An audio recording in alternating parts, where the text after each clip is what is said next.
వివాదాలకు శాశ్వత పరిష్కారాల కోసం కేంద్ర రాష్ట్ర ప్రభుత్వాలు పలు కొత్త చట్టాలు సవరణల పనిలో పడ్డాయి.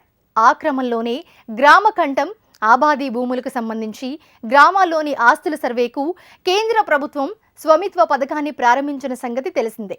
అయితే రాబోయే 4 ఏళ్లలో సర్వేను పూర్తి చేయాలని యోచిస్తున్న ఈ పథకం లక్ష్యాలేంటి? గ్రామ స్థాయిలో జరిగే ఈ సర్వేలో భూ సమస్యలకు ఎలాంటి పరిష్కారాలు దొరుకుతాయి? నిపుణులు సునీల్ కుమార్ మాటలో తెలుసుకుందాం.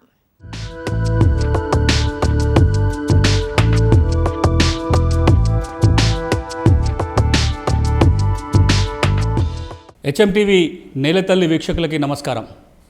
ఎప్పట్లాగే ఈ వారం మరికొన్ని భూమి సంగతుల గురించి మాట్లాడదాం. ముందుగా కేంద్ర ప్రభుత్వం ఇటీవలే గ్రామాల్లో ఉన్న ఆస్తులని సర్వే చేసి ఆస్తుల కార్డులు జారీ చేయాలని ఒక కొత్త పథకాన్ని తీసుకొచ్చింది. ఇప్పటి వరకు వ్యవసాయ భూముల సర్వే రికార్డులు తయారైనాయి.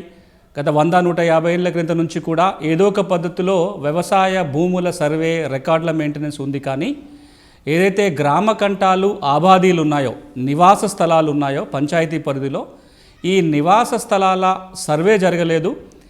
కొత్తగా దేశంలో ఉన్న 6,62,000 గ్రామాలలో గ్రామ కంఠాలు లేదా ఆబాదీలు నివాస స్థలాలని సర్వే చేసి గ్రామ కంఠం ఆబాదీ పరిధిలో ఉన్న అన్ని రకాల ఆస్తులకి, నివాస స్థలాలకి, ఇళ్ళకి కూడా గుర్తింపు కార్డు, ఒక ప్రాపర్టీ కార్డు ఇవ్వాలనే లక్ష్యంతో ఈ సంవత్సరం పంచాయతీరాజ్ దినోత్సవం సందర్భంగా ఏప్రిల్ 24వ తేదీ నాడు స్వామిత్వ పేరుతోటి ఒక కొత్త ప్రాజెక్టుకి రూపకల్పన చేసింది కేంద్ర ప్రభుత్వం.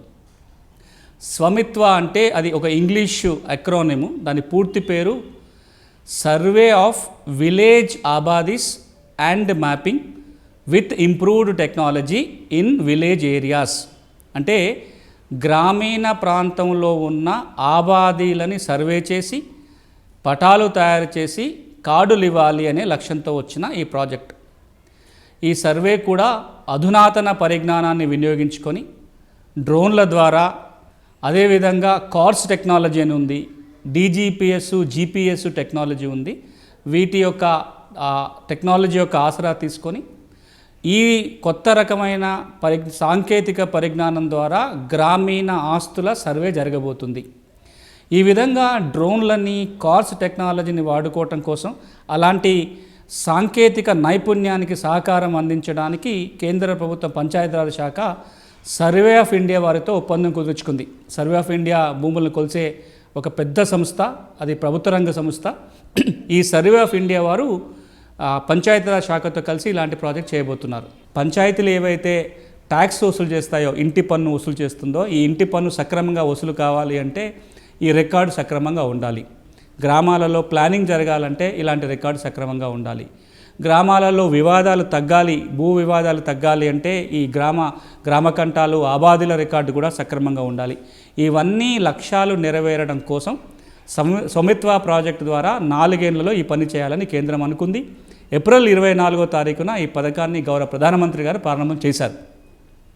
ఈ ప్రాజెక్టు ఈ సంవత్సరం 6 రాష్ట్రాలలో పైలట్ ప్రాజెక్టుగా ప్రారంభమైంది. ఉత్తరప్రదేశ్, మహారాష్ట్ర, మధ్యప్రదేశ్, హర్యానా, ఉత్తరాఖండ్, మన పక్కనే ఉన్న కర్ణాటక రాష్ట్రం. ఈ 6 రాష్ట్రాల్లో ఈ ప్రాజెక్టు మొదలైంది. ఇప్పటికే 763 గ్రామాలలో, ఈ 6 రాష్ట్రాలలో ఉన్న 763 గ్రామాలలో స్వామిత్వ ప్రాజెక్టు పూర్తి చేసి అక్కడ గ్రామంలో ఉన్న వాళ్ళందరికీ కూడా ఆస్తుల కార్డుల పంపిణీ జరిగిపోయింది. అక్టోబర్ నెలలో గౌరవ ప్రధానమంత్రి గారే కొన్ని కార్డులను వారే స్వయంగా జారీ చేశారు ఆన్లైన్ ద్వారా. ఇప్పుడు వాళ్ళందరికీ ఫిజికల్గా కూడా కార్డులు ఇస్తున్నారు. ఈ 2021 పూర్తయ్యే నాటికి ఈ 6 రాష్ట్రాలలో ఉన్న 1,00,000 గ్రామాల సర్వే పూర్తి కావాలి అనేది ప్రభుత్వం యొక్క లక్ష్యం. ఇక ఆ తర్వాత 2022, 23, 24 సంవత్సరాలలో మిగతా అన్ని గ్రామాలలో, మిగతా 5 లక్షల గ్రామాలలో ఇలాంటి సర్వే జరగబోతుంది. మరి ఈ క్రమంలో తెలంగాణ, ఆంధ్రప్రదేశ్ పరిస్థితి ఏంటి? ఇక్కడ ఎప్పుడు స్టార్ట్ అవుతుంది? కేంద్ర ప్రభుత్వం పెట్టుకున్న ప్రణాళిక ప్రకారం తెలంగాణలో, ఆంధ్రప్రదేశ్లో 2023, 2024లో ప్రాజెక్టు జరగాలి. కానీ ఈ లోపల వేరు ప్రయత్నాలు ఈ 2 రాష్ట్రాలలో అప్పటికి మొదలైనాయి.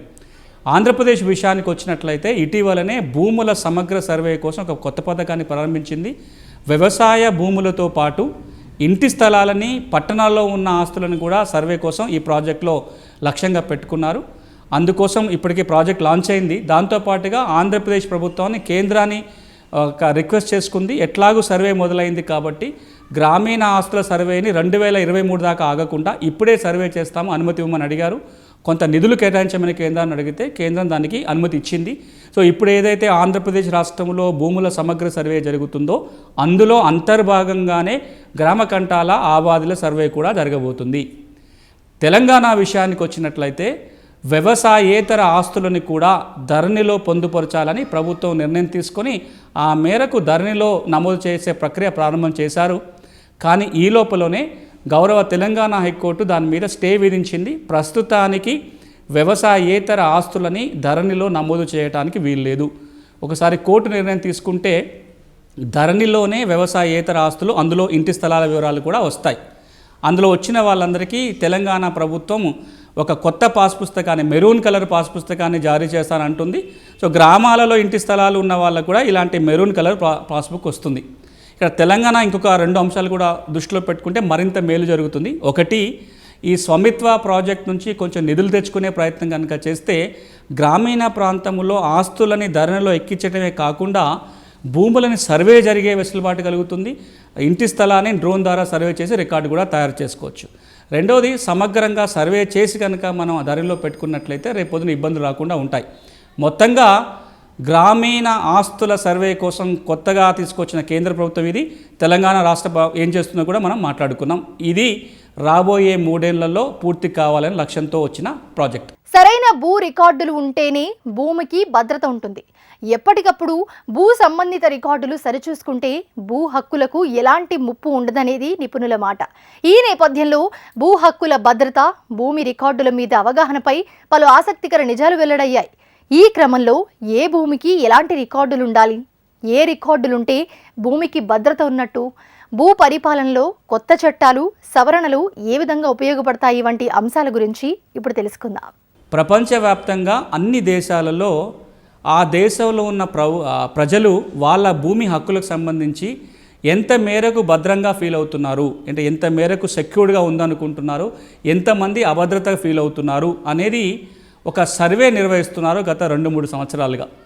2019కి సంబంధించిన ఇలాంటి సర్వే నివేదిక కూడా ఇప్పుడు ప్రజలకు అందుబాటులో తీసుకురావడం జరిగింది. ఒక 3-4 సంస్థలు, భూమిపై పనిచేస్తున్న 3-4 కీలక సంస్థలు కలిసి ఇలాంటి ర్యాంకింగ్లు, సర్వేని చేయడం జరుగుతుంది.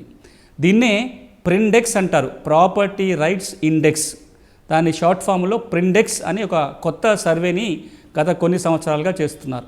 ఈ ప్రిండెక్స్లో ప్రతి దేశంలో ఆ దేశ పౌరులు వాళ్ళ భూమి హక్కులకు సంబంధించిన భద్రత ఏ మేరకు ఉంది అనేది సర్వే చేస్తారు. ప్రతి దేశంలో కూడా కొంత శాంపుల్ తీసుకుంటారు. అట్లాగే మన భారతదేశంలో కూడా ఇలాంటి సర్వే చేశారు.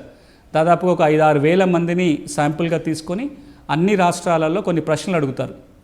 మీకు భూమి ఉందా, మీ హక్కులు భద్రంగా ఉన్నాయనుకుంటున్నారా, మీ భూములు ఎప్పుడైనా మీ చేతులకు పోతాయనే భయం ఉందా, మీ హక్కులు పోతాయనే భయం ఉందా, ఇట్లాంటి ప్రశ్నలన్నీ అడుగుతారు.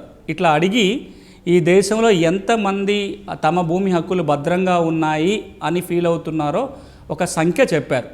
భారతదేశం విషయానికి వచ్చినట్లయితే 22% మంది ప్రజానీకం తమ భూమి హక్కులు భద్రంగా లేవు, అభద్రత ఫీల్ అవుతున్నారు. రకరకాల కారణాల వల్ల, సరైన కాగితాలు లేకపోవటం వల్ల కావచ్చు, ఎవరైనా వీని ఆక్రమించుకుంటారని భయం కావచ్చు, ప్రభుత్వం తీసేసుకుంటుందని కావచ్చు, ఇలా రకరకాల కారణాల వల్ల ఈ దేశంలో దాదాపుగా 22% మంది తమ భూమి హక్కులు అభద్రంగా ఉన్నాయి అని చెప్పారు. ఇంకొక 14% మంది మాత్రం మాకు తెలియదు, అది భద్రంగా ఉన్నాయో అభద్రంగా ఉన్నాయో మాకు తెలియదు అనేది ఒక 14% మంది చెప్పారు. 64% మంది మాత్రం మా హక్కులు భద్రంగా ఉన్నాయి అని చెప్పారు. దీన్ని మనం యూకే లాంటి దేశంతో పోల్చుకుంటే, ఈ యూకేలో ప్రజలను అడిగితే 11% మంది మాత్రం మా భూమి హక్కులు అభద్రంగా ఉన్నాయన్నారు. అంటే అంత అభివృద్ధి చెందిన దేశంలో కూడా దాదాపుగా 11% మంది మా భూమి హక్కులు భద్రంగా లేవు అని ఈ ప్రిండెక్స్ అధ్యయనంలో తేలింది. ఇక్కడ మనం ఇంకొక అంశం గమనించాలి. నేను ఇంతకుముందు పేర్కొన్నట్టుగా అసలు ఏముంటే భద్రంగా ఉన్నట్టు అనే విషయమే తెలియదు కాబట్టి ఇది కూడా పర్సెప్టివ్ ర్యాంకింగ్ అంటారు. నేను భద్రంగా ఉన్నాయి అనుకుంటున్నాను, కానీ నిజంగా భద్రంగా ఉన్నాయో లేదో కూడా నాకు తెలియదు. ఈ మాట ఎందుకు అంటున్నానంటే, ఇది చాలా సందర్భాల్లో ప్రజలను అడిగాను. ఒక ఎగ్జాంపుల్, హైదరాబాద్కి కూతవేటు దూరంలో ఉన్న ఒక జిల్లా, ఒక రెవెన్యూ డివిజన్ వికారాబాద్లో ఒకరోజు సమావేశంలో ఒక హాల్లో 120-130 మంది మహిళా సంఘాల సభ్యులు కూర్చొని ఉన్నారు. నేను ఒక ఆర్డీఓ గారు కూర్చొని మాట్లాడుతున్నాం. వాళ్ళందరూ ఒక ప్రశ్న అడిగినాం. ఇక్కడ రెవెన్యూ సిబ్బంది అంతా ఉన్నారు, లాయర్లు ఉన్నారు, మీకు ఎవరికన్నా భూమి సమస్య ఉంటే చెప్పండి, సమస్య ఉన్న వాళ్ళు చేతులు ఎత్తండి, ఆ సమస్యని పరిష్కరించే ప్రయత్నం ఇప్పుడే చేస్తామంటే 2-3 సార్లు అడిగిన తర్వాత కొద్దిమంది మాత్రమే చేతులు లేపారు మాకు సమస్య ఉంది అని. ఆ తర్వాత వాళ్ళకి చెప్పాము, ఒక వారం రోజుల తర్వాత మీ ఊరు రికార్డులన్నీ తీసుకొని వస్తాము, మీ ఊరు రికార్డులన్నీ మీకు చూపిస్తాము, అప్పుడు మళ్ళీ మీ దగ్గర ఉన్న కాగితాలు మీరు పట్టుకొని రండి, సమస్య ఉందో లేదో చూద్దామని చెప్పి ఖచ్చితంగా వారం రోజుల తర్వాత అక్కడ ఆర్డీఓ, ఎంఆర్ఓ మేము అందరం కలిసి ఆ ఊళ్ళో కూర్చొని అడిగాం. మళ్ళీ ఈ రికార్డులన్నీ ముందు పెట్టి ఒక 5-6 గంటల పాటు ఈ రికార్డులు వాళ్ళకి చూపించటం, వాళ్ళ కాగితాలు మేము పరిశీలించడం చేసిన తర్వాత మళ్ళీ అందరినీ కూర్చోబెట్టి మళ్ళీ ప్రశ్న అడిగాం, మీకు భూమి సమస్య ఉందా, మీ హక్కులు భద్రంగా ఉన్నాయా, సమస్య ఉన్న వాళ్ళు చేతులు ఎత్తండి అంటే అందరూ 2 చేతులు ఎత్తారు. ఎందుకంటే ఇన్ని సమస్యలు ఉన్నాయని అప్పుడు తెలిసి వస్తుంది రికార్డులు చూస్తే కానీ. ఏముందో చెప్తే ఏ రికార్డులు ఉండాలి, ఆ రికార్డులు చూసిన తర్వాత చాలామందికి సమస్య ఉందని తెలుస్తుంది. ఈ రోజున కూడా మనం ఈ 22% మంది అభద్రంగా అనుకున్న వాళ్ళు ఎవరైతే ఉన్నారో వాళ్ళందరికీ కనుక ఇట్లా వివరించి చెప్పుంటే చాలామంది హక్కుల విషయంలో అభద్రత ఫీల్ అవుతారు. కానీ ఈ గత 4-5 ఏళ్ళుగా తెలంగాణ, ఆంధ్రప్రదేశ్ ప్రభుత్వాలు ఏవైతే ప్రయత్నాలు చేస్తున్నాయో అవి కనుక సఫలీకృతమయ్యి భూమి రికార్డులన్నీ కంప్యూటర్లో కనపడి రికార్డులో ఉన్న వివరాలకి ప్రభుత్వమే జమేదారిగా ఉండే టైటిల్ గ్యారంటీ చట్టం వచ్చి ప్రతి భూకమతానికి కనుక ఒక పటము కొత్త టెక్నాలజీ తయారు కనుక చేస్తే ఈ అభద్రత ఫీల్ అయ్యే వాళ్ళ సంఖ్య చాలా తగ్గిపోతుంది, 1-2% కూడా పోతుంది. సో ప్రభుత్వాలు ఆ వైపున కృషి చేయాలని కోరుకుంటున్నాం. ఇది ఇటీవల వచ్చిన ప్రిండెక్స్ యొక్క ర్యాంకింగు మన పరిస్థితి. వివాదాలు లేకుండా భూ పరిపాలన సజావుగా జరగాలనే నేపథ్యంలో పలు కొత్త చట్టాలు, చట్ట సవరణలు ప్రభుత్వాలు చేపడుతుంటాయి. ఈ క్రమంలోనే సవరణలు, చట్టాలు ప్రవేశపెట్టినప్పుడు రైతుల కోణంలో అవి ఎలా ఉపయోగపడతాయి? వివరాలు నిపుణులు సునీల్ కుమార్ మాటలో తెలుసుకుందాం. 2019కి సంబంధించి is of doing business rankings వచ్చాయి. భారతదేశంకి కూడా ర్యాంకింగ్ వచ్చింది. దాంతోపాటుగా 2020వ సంవత్సరానికి భారతదేశంలో అన్ని రాష్ట్రాలు తమ రాష్ట్రాన్ని పెట్టుబడులు ఆకర్షించడం అనుకూలంగా మార్చడం కోసం ఎలాంటి సంస్కరణలు తీసుకురావాలో ఒక మాన్యువల్ని కేంద్ర ప్రభుత్వం ఈ రోజున విడుదల చేసింది. 301 పాయింట్స్ తోటి, 301 పాయింట్స్ తోటి ఇన్ని సంస్కరణలు మీరు తేవాలని. ఈ 301 అంశాలలో 17 అంశాలు భూమి రికార్డులకు సంబంధించి, భూమి హక్కులకు సంబంధించి ఉన్నాయి. ముందుగా భారతదేశం పరిస్థితి చూసినట్లయితే ప్రపంచ ర్యాంకింగ్స్లో మన దేశం 63వ ర్యాంకులో ఉంది. 100 మార్కులకి 71 మార్కులతోటి భారతదేశం ఈ రోజున 63వ ర్యాంకులో ఉంది. ఈ ర్యాంకింగ్లు ఇచ్చినప్పుడు పలు అంశాల మీద ఇస్తారు ర్యాంకింగ్లు. దీన్ని విడదీసి భూములకు సంబంధించిన ర్యాంకింగ్లు మాత్రమే చూస్తే, అంటే భూముల రిజిస్ట్రేషన్లు, భూములకు ఇచ్చే కాగితాలు, భూమి రికార్డులు, ఈ అంశాలపై భారతదేశం ఎక్కడుందని చూస్తే భారతదేశం యొక్క ర్యాంకు 154. దానికి వచ్చిన మనకు స్కోరు 100కి 41 మార్కులు, 47 మార్కులు, 100కి 47 మార్కులు వచ్చినాయి భూ పరిపాలనకు సంబంధించి. దాంట్లో ఇంకా విడివిడి అంశాలను కనుక మనం చూసినట్లయితే భారతదేశంలో ఒక భూమి కొనుక్కొని అది ఆ వ్యక్తి పేరు మీద, ఆ సంస్థ పేరు మీద మారే లోపల ఎన్ని రకాల ప్రొసీజర్స్ ఉన్నాయని చూస్తే 9 రకాల ప్రొసీజర్స్ చేయాల్సి వస్తుంది. దాదాపుగా ఈ ప్రక్రియ అంతా పూర్తి చేయడానికి భూములు కొన్న దగ్గర నుంచి ఆ కొనుక్కున్న వ్యక్తి పేరు మీద మారి కాగితాలు వచ్చే లోపల 58 రోజుల సమయం పడుతుంది.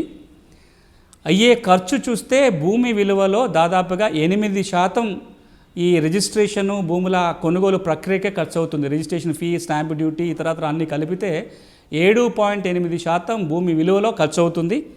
ఇక భూ పరిపాలన ఏ మేరకు ఉంది అనే దాంట్లో ర్యాంకింగ్లు కనుక చూస్తే 30 మార్కులకి 11 మార్కులు వచ్చాయి మనకి భారతదేశంలో విషయానికి వచ్చినట్లయితే.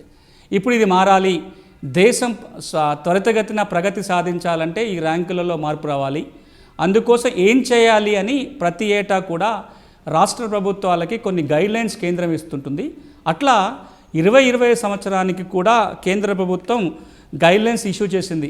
ఈ గైడ్లైన్స్లో భూమికి సంబంధించి ఏం చెప్తున్నారో ఒకసారి మనం పరిశీలించి చూద్దాం. భూమికి సంబంధించి ఏమంటున్నారంటే మొట్టమొదటి ఈ 17 పాయింట్లో మొదటిది ఏంటిదంటే భూముల రిజిస్ట్రేషన్లు జరుగుతున్నప్పుడు ఏవైతే దస్తావేజుల రిజిస్ట్రేషన్ జరుగుతాయో ఏ భూమికి సంబంధించిన రిజిస్ట్రేషన్ ప్రక్రియ అయినా ఆ దస్తావేజుల హిస్టరీ 20 సంవత్సరాల భూముల రిజిస్ట్రేషన్ చరిత్ర, గత 20 సంవత్సరాలుగా రిజిస్ట్రేషన్ జరిగిన డాక్యుమెంట్లు అన్నీ కూడా కంప్యూటర్లో ప్రజలకు అందుబాటులో పెట్టాలి అంటుంది.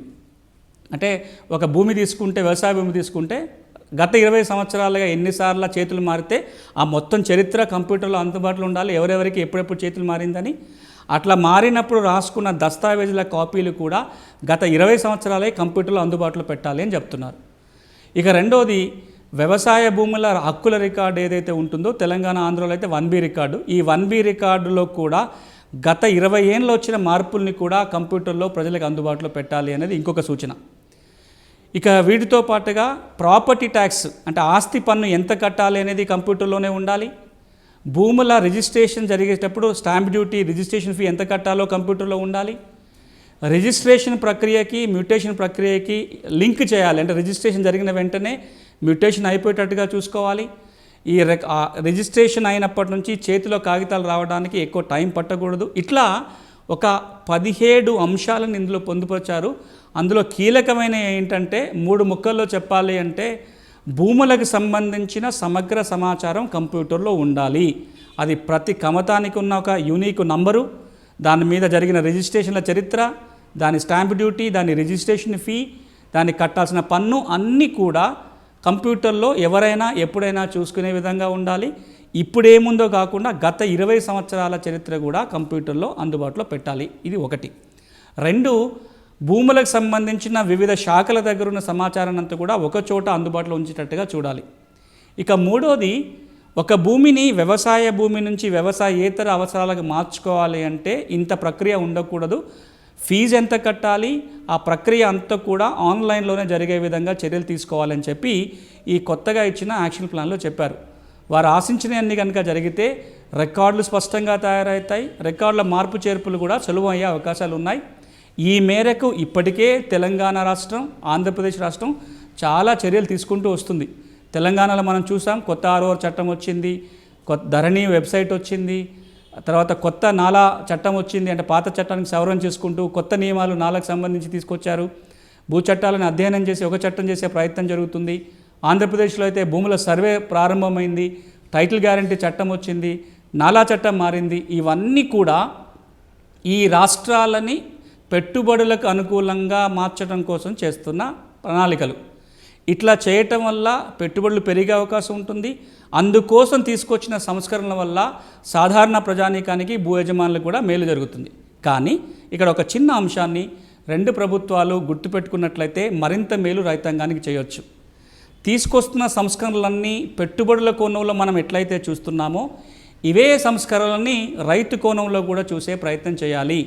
పెట్టుబడుల కోసం చేసే సంస్కరణలన్నీ కూడా రైతుకు మేలు చేయకపోవచ్చు, చాలా మేలు చేస్తే కొన్ని మేలు చేయని కూడా ఉంటాయి. కాబట్టి కాసేపు పెట్టుబడుల కలద్దాలు తీసి రైతుల కలద్దాలు కూడా పెట్టుకొని చూస్తే అప్పుడు ఈ వచ్చే ఏవైతే మార్పులు ఉంటాయో ఇంకొంచెం మెరుగ్గా మరింత రైతుకు అనుకూలంగా ఉంటాయి.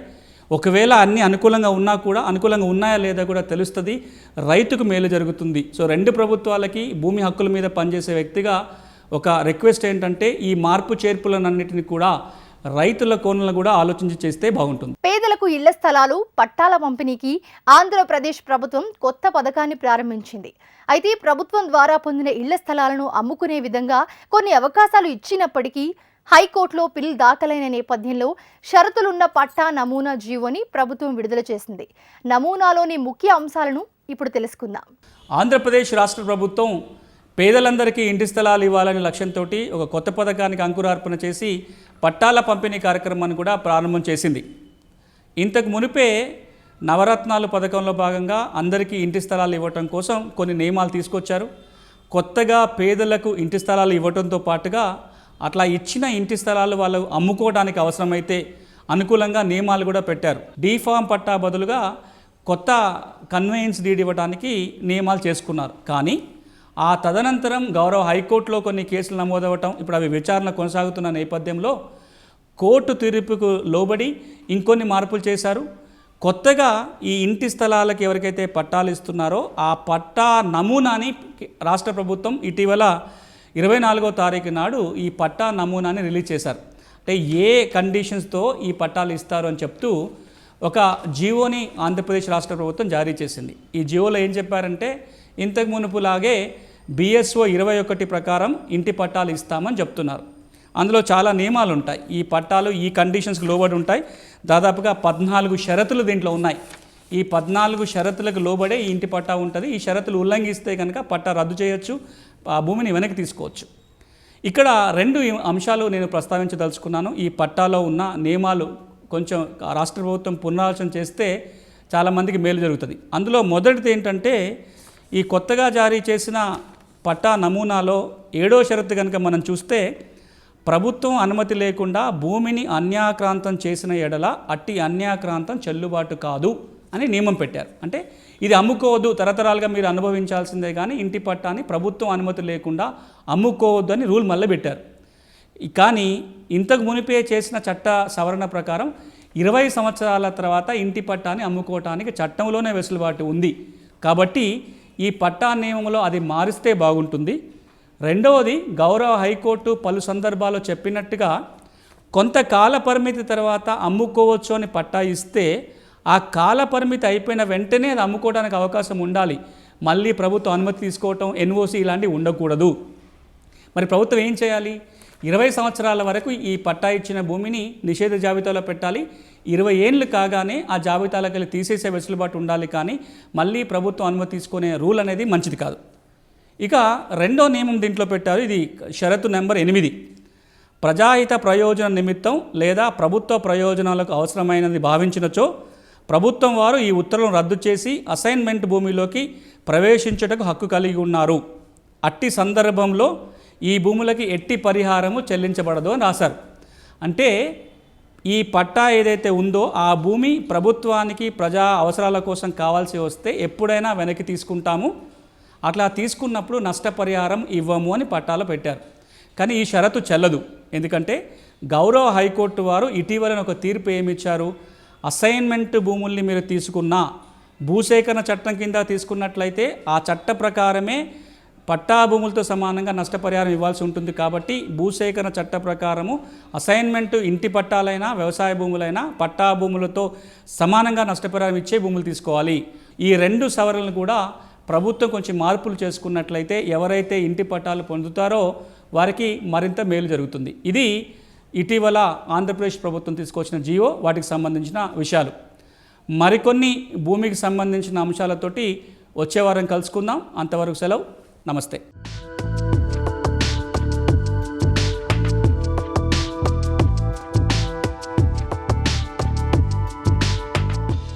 భూ చట్టాలు, సమస్యల పరిష్కారం గురించి, అలాగే రైతులకు ఉపయోగపడే మరింత సమాచారం కోసం మా హెచ్ఎం టీవీ అగ్రి యూట్యూబ్ ఛానల్ని సబ్స్క్రైబ్ చేసుకోండి. ఇది ఇవాల్టి నేలతల్లి కార్యక్రమం. నమస్తే.